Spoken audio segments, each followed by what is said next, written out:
You realise how, I suppose, offensive and hypocritical it must seem to the millions of Europeans who've marched in order to have the upholding of international law and human rights validated by having a ceasefire in Gaza, to hear a representative of the EU saying that your motivation in the Red Sea is because of an unacceptable violation of international law, when the crimes people are witnessing on their TVs are the likes of which we have never seen.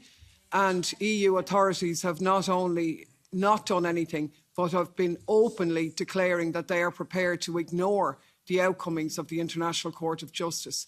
So how is that upholding international law? And is the lives of people not more important than commerce? I think as well there is a bit of a problem with talking about peace in Yemen when we have illegal acts being perpetrated by our so-called like-minded partners and 3 member states supporting them. And the EU has nothing to say about that. Clearly, you couldn't care less about peace in Yemen if you're standing by and seeing civilians being bombed in Yemeni cities who've had nothing got to do with this. So I suppose my questions are quite targeted.